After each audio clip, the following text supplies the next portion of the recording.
Mi esposo le dijo a mi familia que yo era una mantenida por no trabajar después del parto, pero oculté mis ahorros. Parte 1. Todo empezó con un pozole. Un pinche pozole dominguero que olía a culantro y a conflicto. Mi mamá lo había hecho, como cada semana, para que la familia se juntara.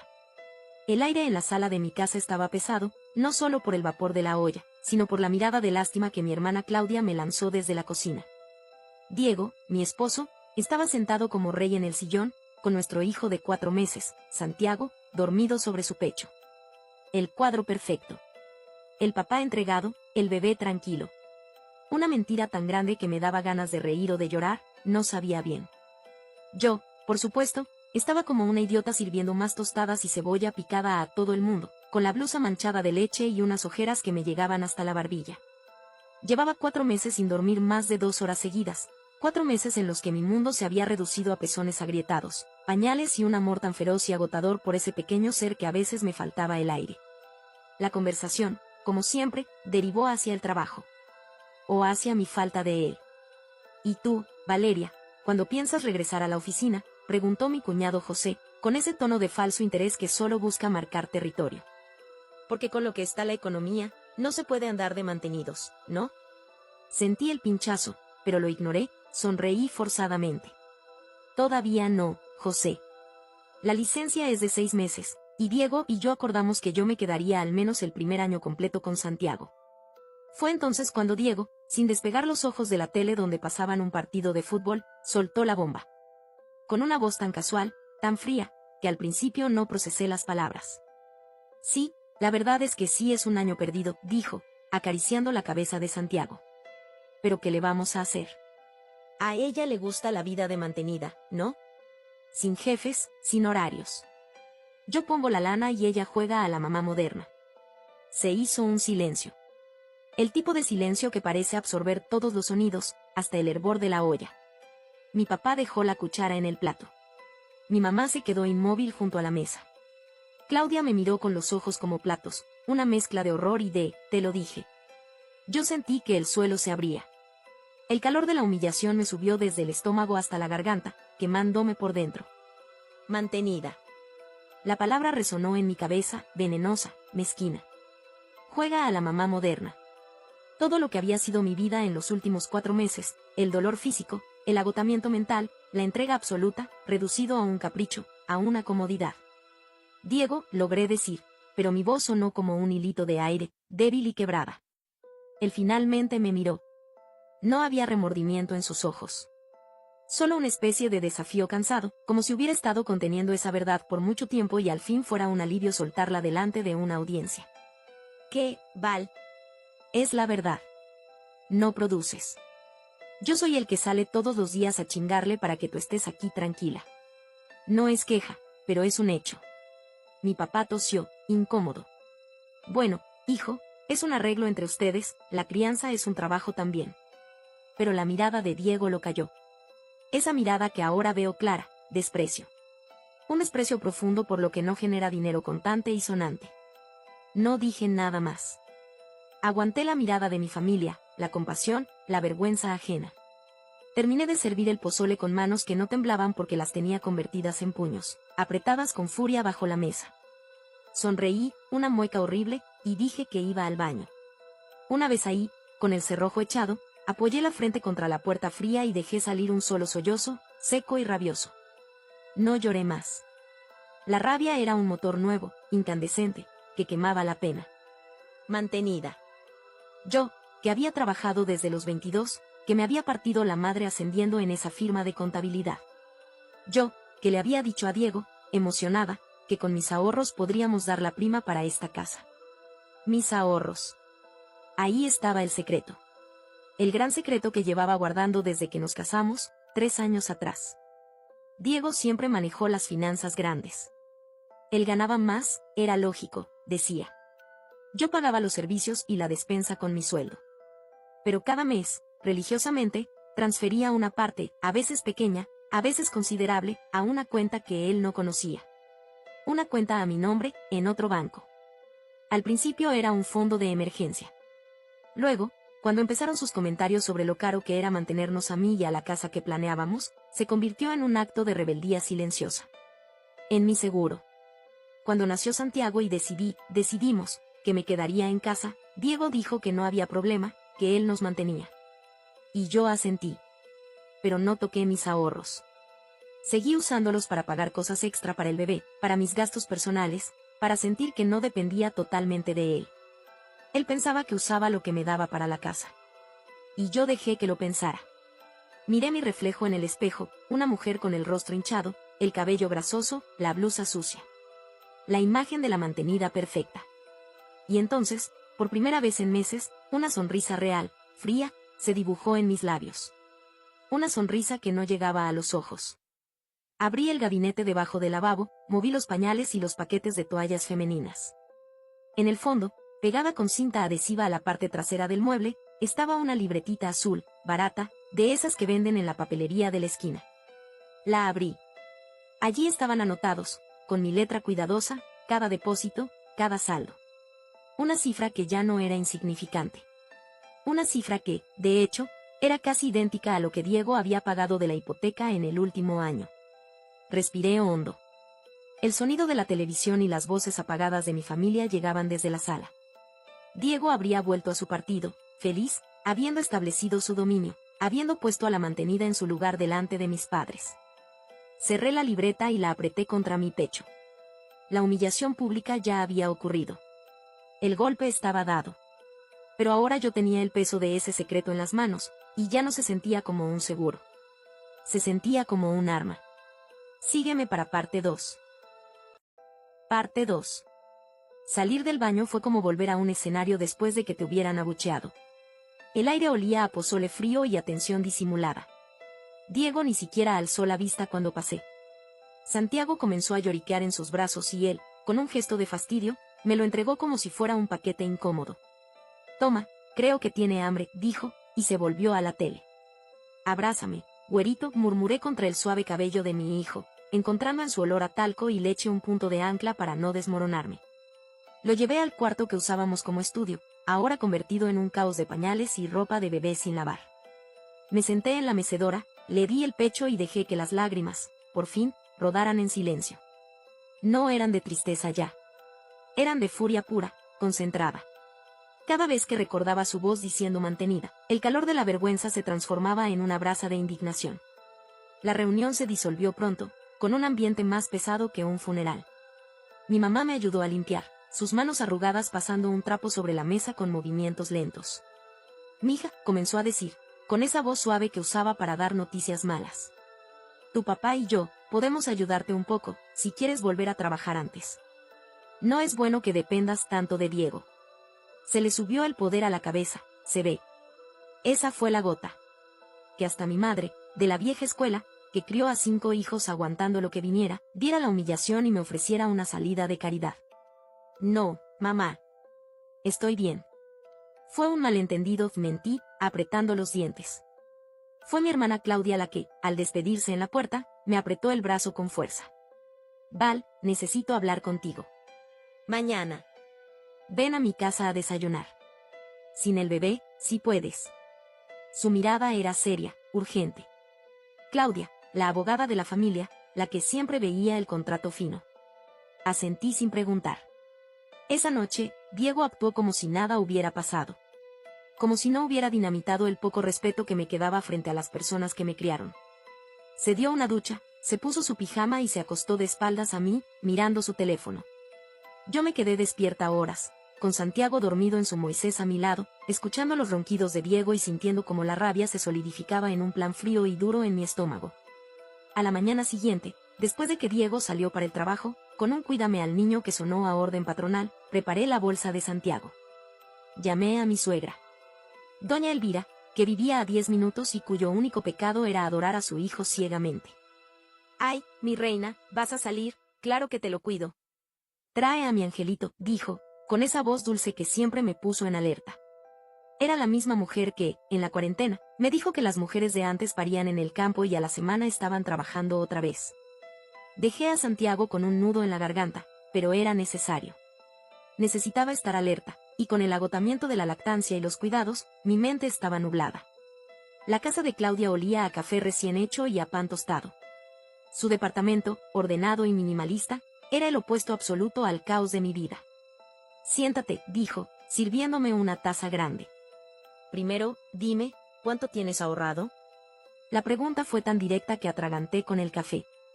«¿Qué?» «No me hagas, Valeria. Te conozco desde que naciste. Eres la más terca y la más precavida de todos. No hay manera de que hayas dejado que ese pendejo te controle completamente. ¿Tienes un colchón? ¿Cuánto?» Miré el líquido negro en mi taza. El único ser en el mundo que podría entenderme era ella. «Casi 200,000 pesos», susurré, como si las paredes pudieran oírme. Era más de lo que muchos tenían ahorrado después de años de trabajo. Claudia silbó suavemente. «Chingona, ¿y él no sabe?» «No tiene ni idea». «Bien». Se recostó en su silla. «Lo de ayer no fue un comentario aislado, Val. Es una estrategia. Lo he visto antes en casos de divorcio y de control. Empiezan desvalorizando tu aporte, haciéndote sentir que no mereces nada, que eres una carga. Así, cuando quieras salir, o incluso cuando quieras opinar sobre un gasto grande, tú misma dudarás de tu derecho. Te conviertes en una suplicante». Sus palabras me golpearon con la fuerza de una verdad que no quería ver. Recordé los últimos meses, como Diego cuestionaba cada compra pequeña para el bebé, de verdad necesitaba otro sonajero, como se refería a la casa como mi casa, como había dejado de consultarme sobre cualquier decisión, por mínima que fuera. «¿Qué hago, Claudia?» Mi voz sonó pequeña, la voz de la hermana menor asustada. «Primero, documenta todo. Lo que dijo ayer, con fechas y testigos. Yo soy tu testigo. Segundo, no confronte todavía. Déjale creer que ganó. Tercero, y más importante, se inclinó hacia adelante. Necesito que me des acceso a esa cuenta. No al dinero, tranquila. Solo necesito ver los movimientos, imprimir los estados de cuenta. Si algún día esto se pone feo, necesitamos demostrar que ese dinero es tuyo, producto de tu gestión y tu privacidad financiera dentro del matrimonio. Es una herramienta poderosa». El miedo me agarró del estómago.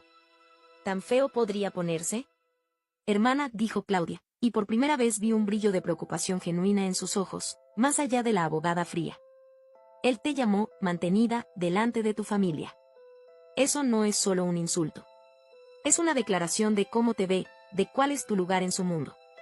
Los hombres que ven así a sus mujeres, no suelen mejorar». Salí de su casa con la cabeza dando vueltas. Seguí su consejo. En un cibercafé, imprimí los últimos 2 estados de cuenta de mi cuenta secreta. Las hojas salieron calientes de la impresora, y yo sentía cada una como un acto de traición. Pero también como un acto de supervivencia. Al regresar a casa de mi suegra para recoger a Santiago, la escena que vi me heló la sangre. Doña Elvira tenía a mi hijo en brazos, meciéndolo, y hablaba por teléfono. Su voz, dulce y empalagosa, llegó clara desde el pasillo. «Sí, mi Diego está que no puede con su alma, trabajando como burro para mantener a esa familia.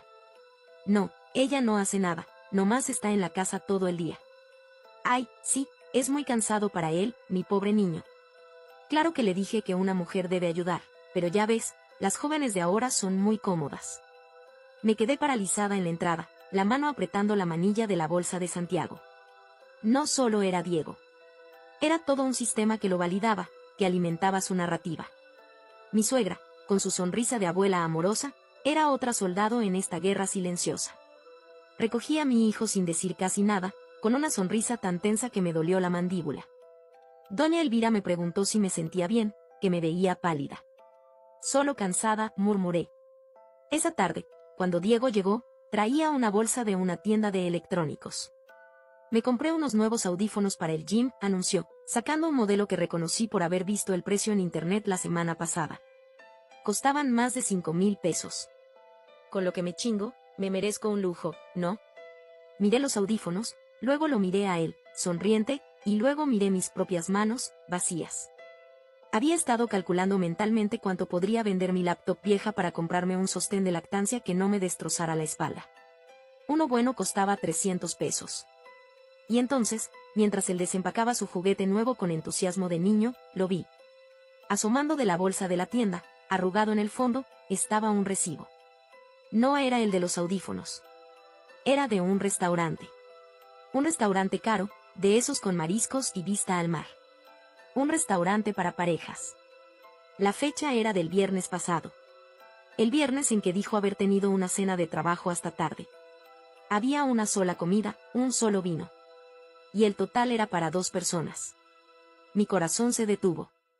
Diego cantaba en la cocina, feliz con sus nuevos audífonos. Yo, con el recibo de papel ahora escondido en el puño de mi sudorosa mano, miré la espalda de mi esposo y supe, con una certeza que me dejó sin aliento, que la palabra mantenida era solo la punta del iceberg. Algo más, algo mucho más profundo y sucio, se escondía bajo la superficie de nuestro matrimonio. Sígueme para parte 3. Parte 3. El recibo de papel se me pegaba a la palma sudorosa de la mano. Lo sentía como una brasa, como una prueba física de que mi mundo no solo estaba roto, sino que era una farsa completa. Diego R. decía el nombre en la tarjeta. El mismo que usaba en los gastos de trabajo. El restaurante, La Bruma, era notoriamente romántico y carísimo. Reservar ahí era un evento. Y él había estado ahí, un viernes por la noche, comiendo langosta y bebiendo vino blanco, con alguien que no era yo. Él seguía tarareando, conectando sus nuevos audífonos al teléfono. El contraste era grotesco. Mi universo se hacía añicos en silencio mientras él probaba la calidad del sonido con una canción de banda que sonaba como un rumor lejano y estridente. ¿Todo bien?, preguntó, al notar mi mirada fija en la nada. Su tono era normal, distraído. Sí, logré articular. Solo, cansada. Santiago no durmió bien la siesta. La mentira salió automática, un reflejo de supervivencia de meses. Voy a acostarme un poco. Encerrada en el cuarto del bebé, sentada en la mecedora en la penumbra, desplegué el recibo arrugado. Lo alicé sobre mis rodillas con un cuidado enfermizo. 2 entradas de filete de roble. Un postre, coulant de chocolate. Una botella de Sauvignon Blanc, reserva. La imagen era tan clara, tan dolorosamente específica, que pude saborear la amargura del vino en mi garganta. ¿Quién era ella? ¿Una compañera de trabajo? ¿Una amiga? ¿Alguien de siempre? Y entonces, la parte más vil de mi cerebro, la que había aprendido a dudar de todo en los últimos meses, hizo la pregunta crucial: ¿con qué dinero pagó esto? Porque Diego, en su narrativa de El proveedor agobiado, llevaba semanas quejándose de lo apretado que estaba el mes, de lo carísimo que era el paquete de pañales premium que yo compraba, insinuando que debíamos ajustarnos. Yo había dejado de pedirle dinero para mis cosas personales, usando mis ahorros en silencio para no dar pie a más comentarios. ¿Y ahora esto? Un festín de casi 3,000 pesos en una sola noche. Claudia tenía razón. Esto era una estrategia. Humillarme, disminuirme, controlar los recursos, y tal vez, desviarlos. Esperé hasta la madrugada, cuando su respiración era profunda y ronca. Con el corazón martillándome los oídos, deslicé su teléfono de la mesita de noche. Conocía su contraseña. Era el cumpleaños de Santiago. La ironía casi me hace soltar una risa histérica.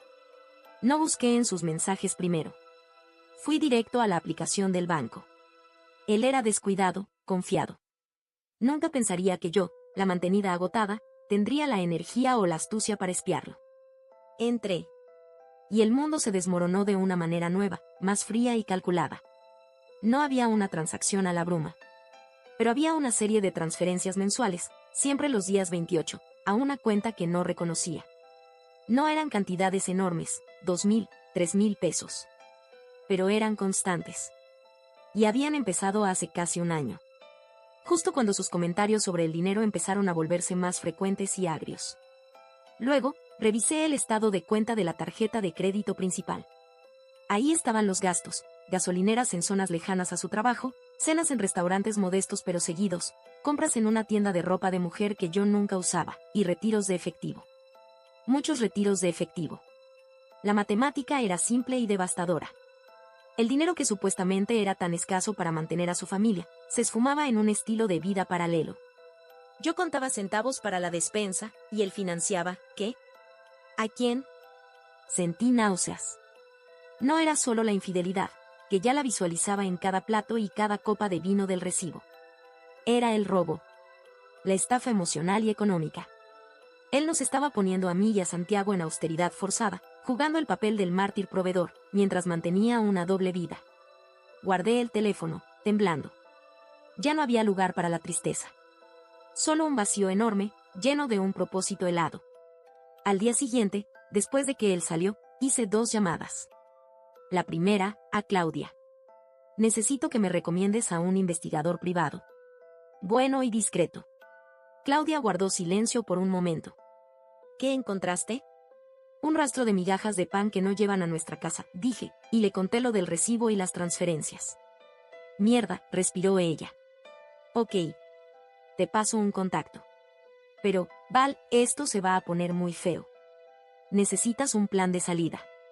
Los ahorros son tu bote salvavidas, pero necesitas saber a dónde remar. La segunda llamada fue a mi jefa anterior, la señora Reynoso. Con la voz más segura que pude fingir, le dije, señora, sé que mi lugar puede estar ocupado, pero habría alguna posibilidad, aunque sea de medio tiempo o proyectos desde casa, para el próximo trimestre. Estoy considerando reincorporarme antes de lo planeado.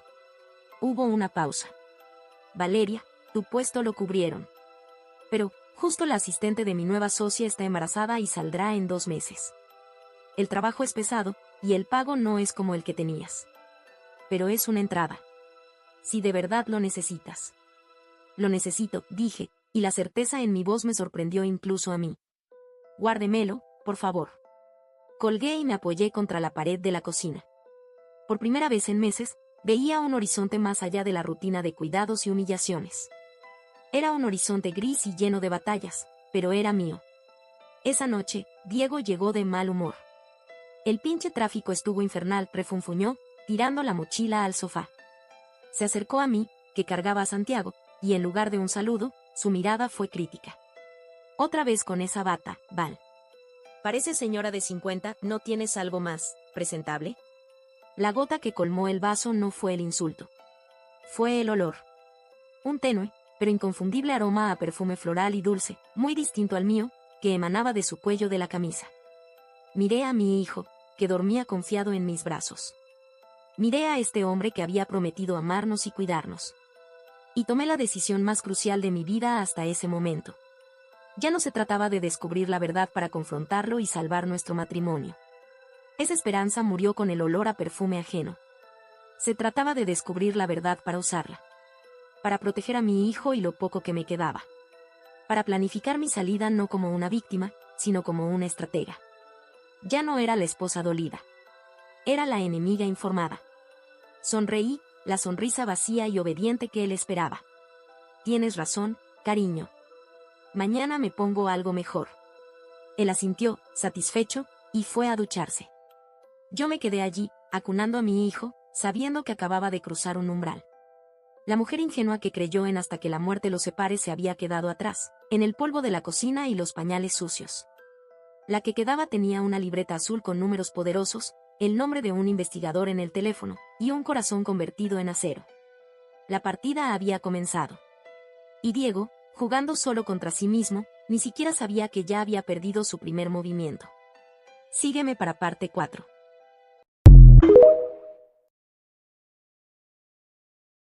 Parte 4. La investigación privada se llamaba Eric. Un tipo de unos 40 años, con cara de no haber dormido en 10, pero con unos ojos que no se perdían un detalle. Nos reunimos en un café de esos con mesitas pegadas y olor a fritanga barata, a 3 colonias de mi casa. Llevé a Santiago en su carriola, el mejor disfraz posible, solo una mamá exhausta tomando un jugo. Le entregué todo lo que tenía, el recibo, las capturas de pantalla de los estados de cuenta que había tomado escondidas, los números de cuenta, las fechas. Eric lo hojeó sin inmutarse, como si le hubieran traído la lista del mandado. Las transferencias fijas a la misma cuenta son lo más interesante, dijo, sin levantar la vista. Puede ser un familiar, una deuda o un gasto fijo personal.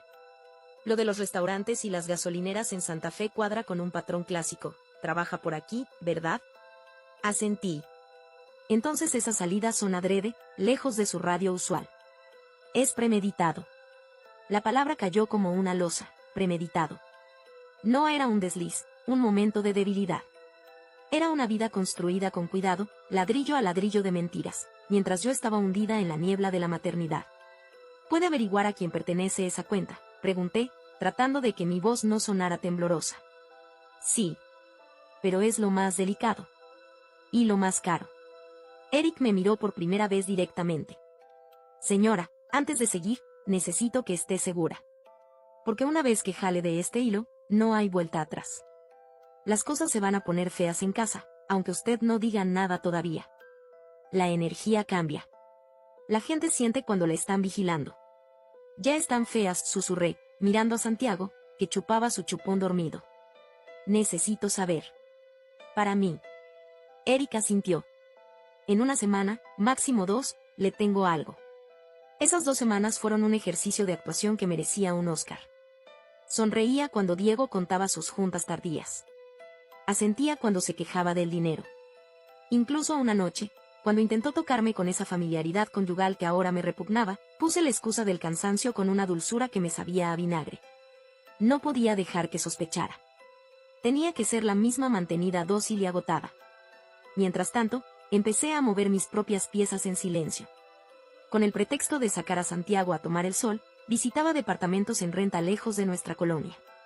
Lugares pequeños, modestos, pero seguros. Anotaba precios, condiciones.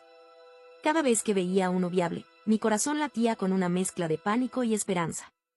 También, siguiendo el consejo tácito de Claudia, empecé a sacar documentos importantes a escondidas, mi acta de matrimonio, la de nacimiento de Santiago, mis títulos profesionales, los papeles de la propiedad de mi carro. Aunque estaba a su nombre, yo tenía el comprobante de que lo había pagado con mis ahorros de soltera. Los llevaba a la casa de Claudia, hoja por hoja, escondidos entre las toallitas húmedas y los pañales. Una tarde, mi suegra vino de visita. En realidad, vino de espía.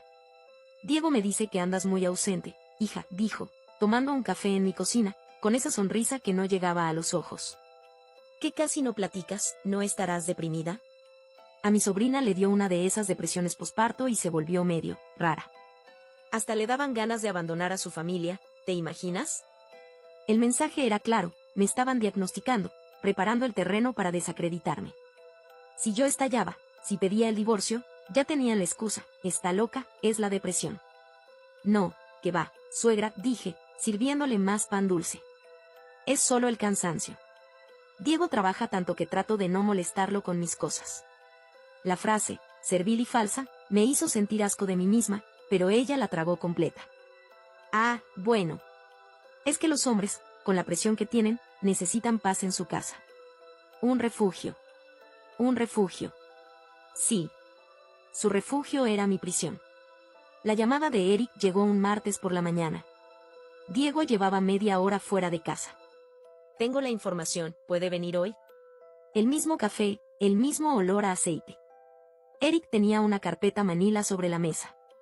No la abrió de inmediato. La cuenta de las transferencias mensuales está a nombre de Lucía Fernández Reyes, dijo. El nombre no me dijo nada. Hasta que añadió, tiene 24 años. Vive en un departamento en Santa Fe. Trabaja como asistente en una firma de consultoría. La misma a la que su esposo les hace outsourcing. El mundo se inclinó un poco. No era una desconocida. Era alguien de su entorno laboral. ¿Y hay más? Eric abrió la carpeta y deslizó hacia mí una fotografía. Era de lejos, tomada con un lente largo. Mostraba a Diego saliendo de un edificio de departamentos moderno. No iba solo. Llevaba de la mano a una mujer joven, delgada, de pelo lacio y negro. Iban sonriendo. Ella llevaba una chaqueta que reconocí. Era de la marca que Diego me había señalado una vez en el centro comercial, diciendo esa te vería bien, pero cuyo precio había tachado de un robo. Él, en la foto, llevaba la mochila que yo le regalé por nuestro aniversario. La fecha en la esquina de la foto era de hace 3 días. Un lunes. El día que dijo haber tenido que ir a ver a un cliente fuera de la ciudad. Hay más, y dijo Eric, con una especie de pena profesional. Ella está embarazada. Aparentemente de unos 4 meses. Lo supo por el edificio, el portero es, conversador. Le dije que era un tío preocupado. El golpe fue tan físico que me tuve que agarrar del borde de la mesa. El aire desapareció del café. Embarazada. No era solo una aventura. Era una vida paralela, con futuro y todo. Con el dinero que supuestamente no teníamos. con el tiempo y las sonrisas que a mí me negaba. Señora Valeria, ¿está bien? Asentí, incapaz de hablar. Tragué saliva, miré a Santiago en su carriola, mi ancla a la realidad. Sí, ¿y el departamento está a nombre de él? No. Está a nombre de ella.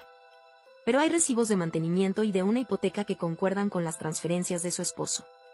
Él, efectivamente, está pagando ese departamento. O al menos, una parte sustancial. Todo encajó con una precisión mortífera. Las quejas por dinero, su narrativa de la esposa mantenida y holgazana, su distanciamiento. No era solo para controlarme. Era para justificar ante sí mismo el desvío de recursos.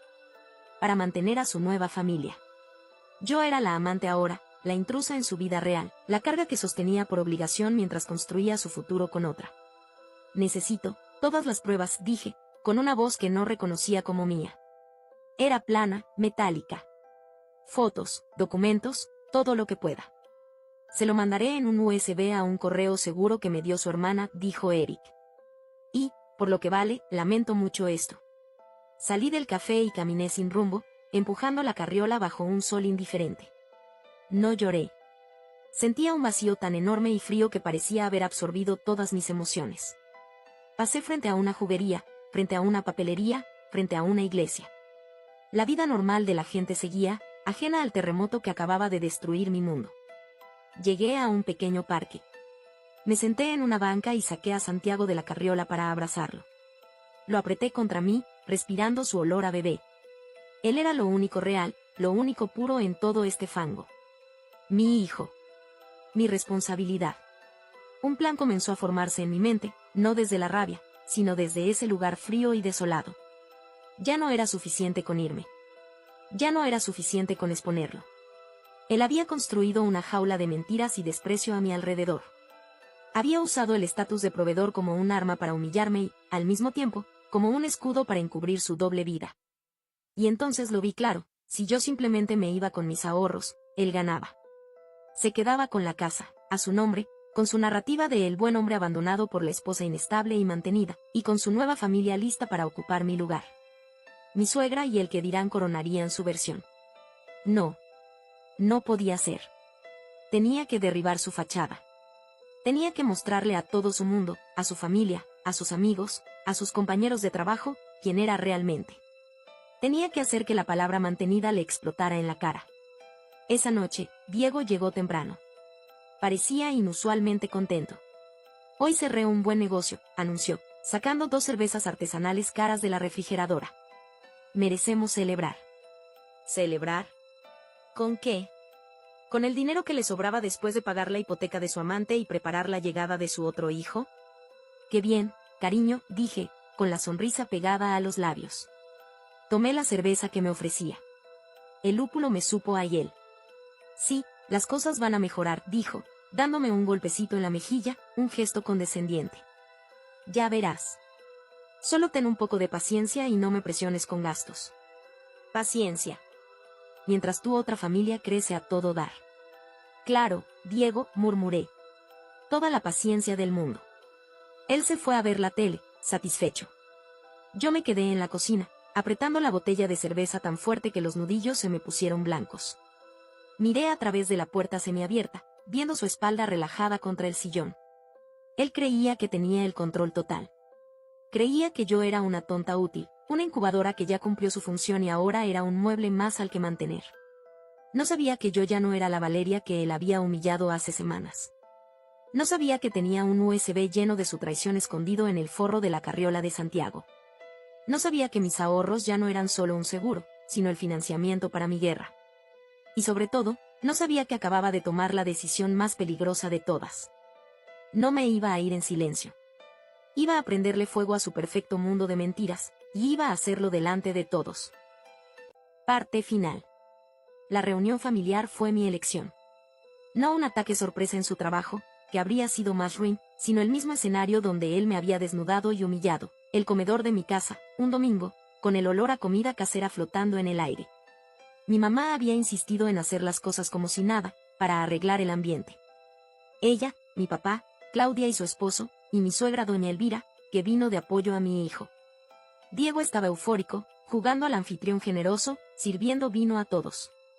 Yo era la sombra silenciosa, moviéndome entre la cocina y la mesa, la mantenida en su hábitat natural. La tensión era palpable, pero él la interpretaba a su favor. Después del postre, mi suegra, con su sonrisa de azúcar morena, dio la estocada inicial. Qué bonito es ver a una familia unida. Y qué bueno que las cosas se calmaron, ¿verdad, Valeria? A veces las mujeres nos ahogamos en vasos de agua, con las hormonas y el cansancio. Era mi momento. Claudia, sentada frente a mí, me hizo un casi imperceptible gesto de asentimiento. Dejé la bandeja de café que cargaba sobre la mesa, con un golpe seco que hizo sonar las tazas. Tienes razón, suegra, dije, con una voz que sorprendió a todos por su claridad y calma. A veces las mujeres nos ahogamos. Otras veces, nos están ahogando. Diego frunció el ceño. Val, no empieces con tonterías. Disfrutemos el día. No son tonterías, Diego. Saqué de debajo del mantel, donde los tenía escondidos, 2 sobres grandes. Hoy, mientras todos disfrutamos esta comida que mi mamá hizo con tanto cariño, quiero compartir con la familia algunas noticias. Para que ya no haya malentendidos. ¿Qué es eso?, preguntó él, con un dejo de alarma. Pruebas, dije simplemente. Le entregué un sobre a mi padre y el otro a mi suegra. Papá, el tuyo tiene documentos financieros. Suegra, el tuyo tiene fotos y detalles de la otra vida de su hijo. La vida que ha estado financiando mientras nos llamaba, mantenidas, a Santiago y a mí. El caos estalló. Valeria, rugió Diego, levantándose de un salto, la silla cayendo hacia atrás. Pero ya era tarde. Mi padre abría el sobre con manos temblorosas, sacando las impresiones de los estados de cuenta de Diego, con las transferencias a Lucía Fernández subrayadas en amarillo fosforescente. Y mis propios estados de cuenta secretos, mostrando mis ahorros. Mi suegra, pálida como la ceniza, sacó las fotos de Diego con la mujer joven, una de ellas claramente mostrando el vientre redondo de ella. En la parte de atrás, la dirección del departamento y el reporte del investigador con los datos del embarazo. ¿Qué es esto, hijo?, preguntó mi suegra, con una voz que no parecía suya. Son mentiras, falsificaciones, ella está loca, tiene depresión posparto, gritaba Diego, intentando arrebatarle las fotos a su madre. Mi padre lo detuvo con un brazo firme, su rostro, siempre apacible, contraído por una ira que nunca le había visto. Explícate, Diego, dijo mi padre, con un tono gélido. Y entonces, yo exploté. No con gritos, sino con una retahíla clara, precisa, llena de datos y fechas. Le conté a todos, en esa mesa, sobre cada transferencia, cada cena en la bruma, cada queja por dinero mientras pagaba la hipoteca de su amante. Les mostré en mi teléfono la foto del recibo que encontré. Y luego, crucé el último puente. Y para que no quede duda de quién es el mantenido, aquí, dije, clavando la mirada en Diego, cuyos ojos eran pozos de pánico y odio, quiero que sepas que cada centavo de tu casa, durante el último año, tiene el mismo monto exacto que yo tengo ahorrado en mi cuenta secreta. El dinero que tanto te costó sudar para la hipoteca es el mismo que yo ahorré trabajando, antes de que tú me convencieras de que dejara mi carrera. Tú no mantienes esta casa, Diego. Estás usando mi esfuerzo pasado para financiar tu infidelidad y tu nueva familia. Tú y yo hemos mantenido este hogar a medias, solo que yo lo hice en silencio, y tú lo hiciste con gritos y desprecio. El silencio que siguió fue absoluto. Podías escuchar el tic-tac del reloj de la sala. La expresión de Diego era la de un hombre a quien le acaban de voltear el mundo al revés. La mentira que había construido tan cuidadosamente se derrumbaba a su alrededor, expuesta en su total vileza y mezquindad. Mi suegra rompió a llorar, no de rabia hacia mí, sino de vergüenza. Otra familia, un bebé, murmuró, mirando a su hijo como si no lo reconociera. Te vas de esta casa hoy, Diego, dijo mi padre, con una autoridad que no admitía réplica. Y vas a darle a mi hija y a mi nieto todo lo que por ley les corresponde. Y si no, no solo tendrás que vérselas con el abogado de Claudia, sino conmigo. La salida de Diego fue patética, llena de balbuceos, intentos de justificación, fue un error, ella me entendía, y finalmente, rabia impotente. Recogió algunas cosas bajo la mirada acusadora de todos. Al pasar frente a mí, me lanzó una mirada que quería matar. Arruinaste todo, escupió. No, le dije, sosteniendo a Santiago en mis brazos. Tú lo arruinaste. Yo solo saqué la basura a la luz. Esa noche, dormí por primera vez en mi casa sintiendo que era verdaderamente mía. Un territorio reconquistado. El proceso legal fue brutal, como Claudia me había advertido. Diego peleó cada centavo, tratando de pintarme como una madre incompetente e inestable. Pero las pruebas eran irrefutables, y mi historia de ahorros secretos, lejos de perjudicarme, demostró mi planeación y responsabilidad ante el juez. Conseguí la custodia total de Santiago, la casa, tras una compensación a Diego por su parte de la hipoteca, pagada con mis ahorros, la ironía final, y una pensión alimenticia que él paga con rencor cada mes. Lo último que supe de él es que vive con Lucía y su bebé recién nacido en un departamento más pequeño. Según rumores, no es tan feliz como creía que sería. El peso de ser el único proveedor de verdad, sin el colchón de mi salario pasado ni mi silencio cómplice, es pesado. La narrativa del mártir ya no funciona. Yo empecé a trabajar medio tiempo para la socia de la señora Reynoso. Es cansado, pero cada peso que gano es mío, y me sabe a libertad. Santiago va a una guardería buena. A veces, cuando estoy muy cansada, me siento en el mismo sillón donde Diego me llamó mantenida, y miro a mi hijo jugar en el piso. La humillación pública que él intentó infligirme se volvió su propio boomerang. En nuestra familia y círculo cercano, la verdad es conocida. Soy la que se salvó, no la mantenida. La rabia se ha transformado en una tristeza serena y en una determinación de acero. A veces, en las noches, cuando reviso mis cuentas, ahora completamente abiertas, solo mías, pienso en esa libreta azul. Me salvó. No solo el dinero, sino el acto secreto de preservar un pedazo de mí misma. Fue mi semilla de rebelión. Ahora, cuando alguien me pregunta qué le diría a una mujer en mi situación, solo tengo una respuesta, clara y directa, como un cuchillo. Nunca, bajo ninguna circunstancia, le entregues a nadie todas las llaves de tu jaula. Guarda siempre una. Aunque no sepas si la usarás. Guárdala. Porque el día en que decidan echarte el candado por fuera, esa llave vieja y escondida no te dará solo la salida. Te dará de vuelta tu alma. Sígueme para más contenido.